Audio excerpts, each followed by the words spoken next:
The only thing that needs to happen to end the Russia-Ukraine war is for Putin to pull out of said war. And Trump is acting like he's going to be the hero and he's going to come in and fix everything because everybody's so scared of him.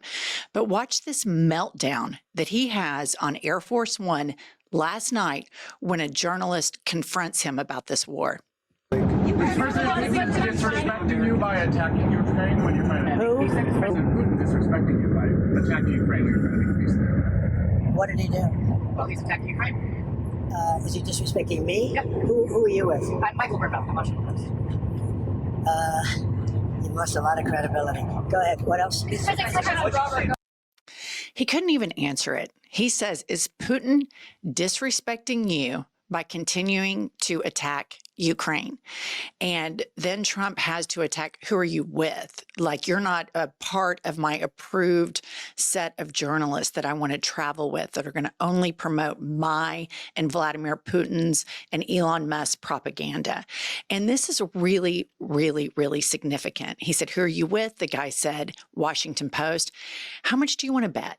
Immediately, Trump calls Jeff Bezos. I guarantee you this guy is probably not going to have access to be able to ask Trump questions from the press pool anymore, because this is what authoritarians do. But also, Trump had a moment there to really be this big, tough alpha male leader that he claims he is. And he can't do it. He can't answer it. When he's backed into a corner, he has that little petulant meltdown. But there's some stuff coming out of Ukraine that is really disturbing to me. There's a guy on Twitter named Jay in Kiev put up this tweet. There's a suspicious pattern alarming the Ukrainian military, and a Ukrainian military source believes that Russia's long-range strikes are aimed using satellite imagery provided by U.S. companies. And I think that U.S. company would be Starlink. And again, I started this entire episode by saying, in order for this war to end, Vladimir Putin can stop it. He can stop being the aggressor. It's that simple. But instead, they throw out all of this propaganda. And I just don't think there's any question that Donald Trump is completely compromised by Vladimir Putin and probably a Russian asset. A lot of people over the weekend asked Grok, who is Elon Musk's AI on the platform X, is Trump a Russian asset? The artificial intelligence gave it an 80% chance that he was. And this is so dangerous for the United States of America and the world at large, because Donald Trump is aligning with a dictator, a butcher, a murderer. He defends him. And Vladimir Putin is playing Donald Trump. And all of these Americans, these triple Trumpers that are going along with this, if you think Putin is your friend, if you think Putin is a friend of democracy and our economy and all of the things that we hold dear as Americans, you have a world of hurt aiming towards you. This is why Canada can't stand us right now. This is why the European Union is aligning behind our backs. And most intelligence agencies of our former allies are no longer going to be sharing information with the United States government because of reports like this. We're helping Putin attack the Ukrainians, and Trump is withdrawing aid. And where are the impotent Republicans in Congress? I mean, seriously, they know. They have security clearances. We had Kevin McCarthy in 2016 talking about on a hot mic, on a hot tape, that he thinks Trump is paid by Putin. And if you follow the money, way, way back before Trump got into politics, American banks wouldn't loan him money because he was such a failed businessman. But who bailed him out? Russian banks. But let's just see how this pro-military, pro-MAGA movement is treating the veterans. Play this clip. Every single performance review I have says fully successful, sometimes pivotal, in a critical position. It's a fraudulent statement that they make. It's an illegal termination. So here we have a United States veteran and Pete Hegseth, Elon Musk, who was born in South Africa, is a taxpayer-funded billionaire, firing these veterans who went to the military to serve their country and have a career, and they're getting fired for bullshit reasons. And if you follow Trump's statements on the military, this isn't a surprise. He called them suckers and losers. He said he wanted generals the way Hitler had generals. And yet the whole MAGA movement claims we are so pro-military, support our troops, support the veterans.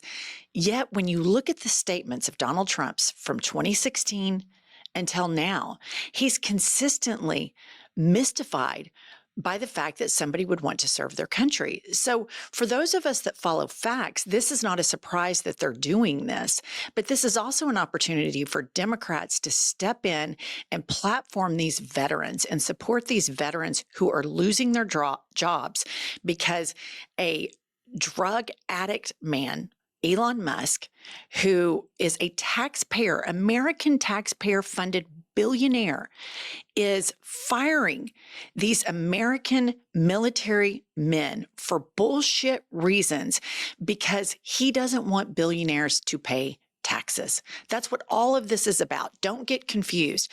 They could simply tax billionaires and we wouldn't have to cut our, U.S. troops that MAGA claims to support so very much. All right. And then we have a level of incompetence in the United States military that is just unbelievable. So Pete Hegseth and Donald Trump and Elon Musk, they're all consumed, and all of MAGA for that matter, they're all consumed with LGBTQ stuff. I have never seen a political party talk so much about LGBTQ plus issues. I don't think the Democrats even come close to talking about it as much as the Republicans do. Their bizarre pearl clutching with LGBTQ plus rights is something that is, number one, dangerous, number two, hurtful, and number three, if we took a Freudian look into it, what's going on here?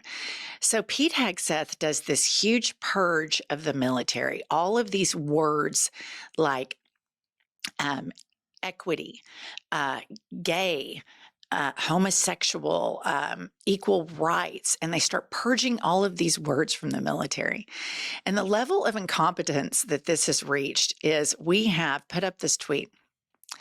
We have the Enola Gay, and it is a U.S. bomber from World War II, and they purged the pictures of the Enola Gay from the Department of Defense websites because they thought it had to do with LGBTQ. You can't make up how dumb they are. And I completely agree with this. I believe there is going to be a huge MAGA lash to this because at the end of the day, most Americans have somebody that's LGBTQ in their life. I would argue that most Americans have people in the Black and brown community in their life. And the cruelty on display from Elon Musk to Donald Trump and then Marco Rubio, Sean Duffy, and you heard about the huge blow up in a meeting that they had where these heads of these departments were confronting Elon Musk. And allegedly Donald Trump said, well, they actually have the power, not you, Musk. And we all know Musk does. For some reason, Donald Trump is completely beholden to Elon Musk. And I think it's much deeper than the $270 million Elon Musk spent to have him elected. I think this starts with Putin and trickles down. And you know that because the facts on the ground are simple. If Putin leaves Ukraine, this war is over. If Putin recognizes Ukraine as a sovereign democracy, this war is over. Why Donald Trump is constantly aligning with dictators and autocrats is something that can only be equated to that this man is compromised and owned by Vladimir Putin. And the tragedy of this entire thing is this country, that all of these veterans from the inception to now, that fought to secure the Constitution, that fought to secure democracy, it's all going to be ripped up because of this man's horrific business dealings, because he's never been a good businessman.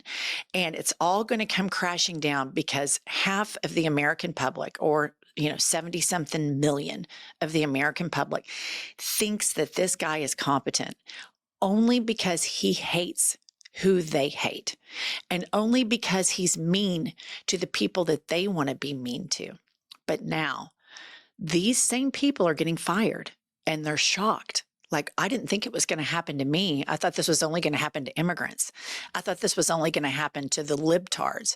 And now they're finding out. And I do believe the resistance is forming. I do believe there was paralysis at first, but I think the resistance is forming. Bernie Sanders is barnstorming the country, and it is an overflow room with an overflow room with an overflow room, taking an economic message for economic equality to the American public, and exposing Donald Trump and Elon Musk for the traitors that they are. And this is a moment where we all need to stand together and fight for democracy and fight for freedom, because Donald Trump is beholden, it appears, to one person and one person only, and that is Vladimir Putin. Please subscribe to our channel, and we'll see you all later.